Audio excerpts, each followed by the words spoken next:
My name is Diana and I run a small candle making business here in Calgary. My flowers are shaking. It's gonna be a year since I started testing, a bit later posting. I started my business way later on because first you need to learn and grow in your skills. Obviously, I'm not just gonna be like, okay, I'm making candles, I'm selling them tomorrow. So today we're going to talk about some common mistakes that I see that beginners might be making. It's like also a helpful video for you if you just want to brainstorm and like troubleshoot if something doesn't work.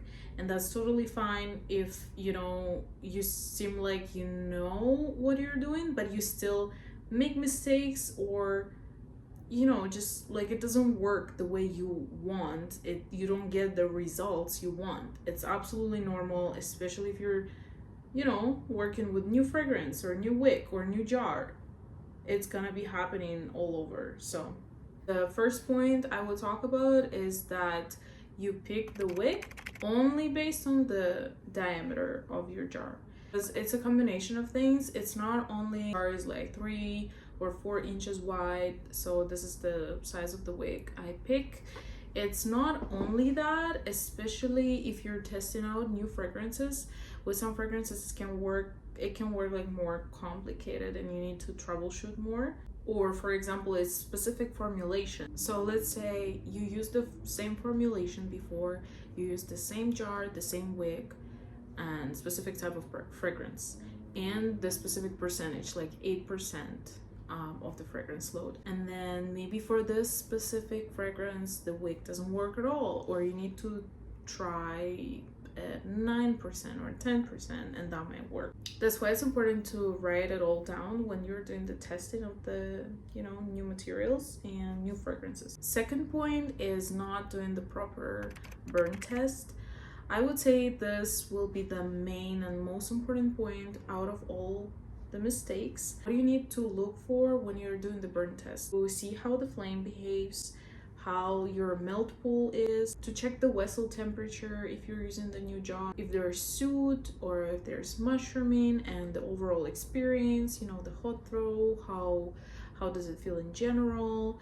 Do a proper burn test starting with like hour and a half, 2 hours, and then up to like 4 hours, so you can see that it's safe, that the jar is not overheated, it's not exploding, even though it can be different conditions that can make the burning more risky. When the temperature drops, let's say there's an open window and the cold air, and then the candle is burning for 4 hours, there can be many different conditions, but you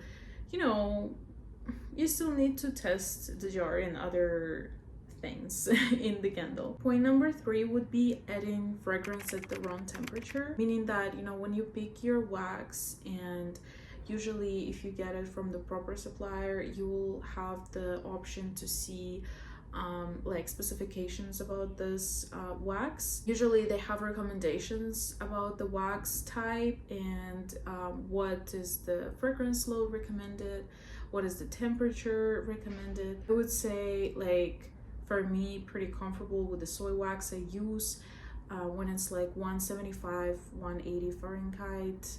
I usually add the fragrance at that temperature. The issue can be that if it's too cool, too cold, it's not mixing in properly, meaning that maybe it's not gonna burn good. And if it's too hot, obviously it's just gonna evaporate and like it's not gonna perform well either. Number 4, I would say, is using too much of the fragrance, meaning that let's say you added or you blindly add the fragrance, or you, let's say, added 8%, it doesn't work, it doesn't burn good, you don't like the hot throw, and then you add 10% and you're like, still not good. Even though for some waxes, I think there's still a recommendation that you can try like 12% for coconut or something like that. You need to double check that, but I would say 10% is the you don't really go over 10%. So like adding too much, you can get too oily per se, or not bind properly, and it's also not very safe If you know it's just loaded too much with fragrance, it still may not burn well. Anyways, if you're, you know, like not following the formulation and like you're, let's say you're just gonna throw their 15% fragrance load, it's at this point it's a safety issue. Point number 5 would be not measuring everything by the weight and kind of like guessing. Let's say like, oh, I put 1 cup, you know, and every time you're putting 1 cup, but like it can be different grams or whatever you're measuring in.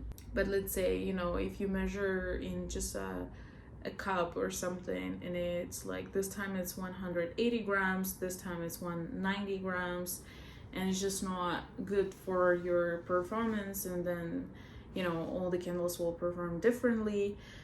So just use the scale, you know, just like the kitchen one, and the same with the fragrance, right? Like it's gonna be inaccurate if you're just gonna kind of blindly put the amount of wax and fragrance and everything. This one is also so tricky for shaped candles, for container candles. Temperature that you're pouring at, like the wrong temperature, because, you know, and I would say this one is very, very subjective, because you may see recommendation. Let's say I think for the container candle it's pretty good to pour, depending on the wax, but let's say just a soy wax container candle, because there's also coconut wax and other waxes, and I use coconut as well, and they have different pour temperature and burn temperature and stuff like that, melt temperature. Let's say what works for me is about like 140 145 Fahrenheit I like to pour, but it can change a lot, depends on your temperature in the room. If you have an open window, better not, but unless it's like a summer chill day, right? But like many factors can affect the result. The same as the vessel, the same as the your mood. I don't know, anything can affect it. But again, manufacturers, they usually have a recommended temperatures, but they may not also. And again, you may see what someone else recommend. Some people say that it works better for them when they pour at 150 and it's smoother for them, and whatever, you know, like literally even the vessel can change that. Some people pour at 135, and again, there's like a, you know, a bit difference, right, of the even soy wax. Like there's not one type of soy wax. So the other point is you're ignoring the type of the wax you're using, meaning that let's say you tested out a bee wax or you tested out soy wax, and then you're like, okay, I'm gonna do coconut wax now, and I'm gonna do all the same things that I've been doing before, and the same vessel and the same temperatures and the same fragrance load, everything, because even the fragrance load changes based on the different waxes you use, right? So do a good research, or, you know, don't assume that like someone is using even the soy wax, right? You just heard someone is using soy wax, but you don't know maybe which specifically, and then you're using yourself and it's not performing the same. And obviously you most likely use the different other materials, vessel and wick and everything. So that's another one. Using random wicks, random types and sizes of the wicks just because someone else said so. Of course, it's good to consider recommendations, as you know, I have like my candle making course for beginners, and there I speak about kind of same issues and troubleshooting and everything, just in more detail, and I mentioned there which specific wax I use and which specific wick I use. So it's a more like saving you time to, okay, like what do I do? But of course I have my vessels, right? You may use some different ones. Don't go specifically and like confident, especially without testing, that you're like gonna test out this wick and it's gonna work for you. That's not 100%. Even though it's good to consider recommendations, and just especially if you know what type of the wax they use, then yeah, it's giving you a bit better picture, I guess. The other point is not allowing your candle to cure properly.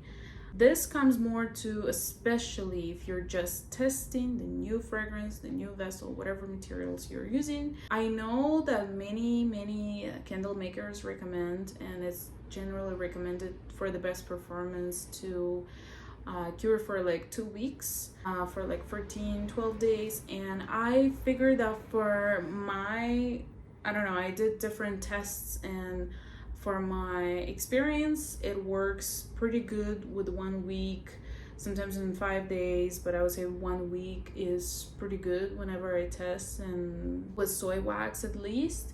Coconut wax as well. I would say just don't judge the performance of the candle if you didn't let it cure properly, or you like try to burn the candle after 5-7 days of curing. Maybe let it cure like 14 days. I don't know, the best performance. And the last one is a good reminder when you're troubleshooting, changing everything at once.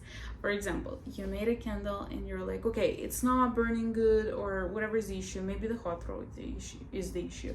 And you're like, okay, I'm changing everything, the vessel, the wick, the wax, maybe not the wax, but like you just change all the points. It's gonna confuse you more and probably not give you answers. Again, that's why it's important to make notes. If it's first time making this candle, you're making notes. For example, this is the wick, this is the wax, this temperature I poured at, this is temperature I poured the fragrance at.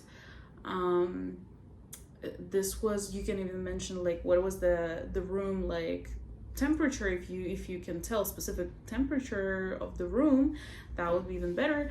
But if you can just tell like if it was cold or hot or whatever, if something doesn't work, then you kind of know what to change, and you can start with pouring temperatures or adding fragrances temperatures.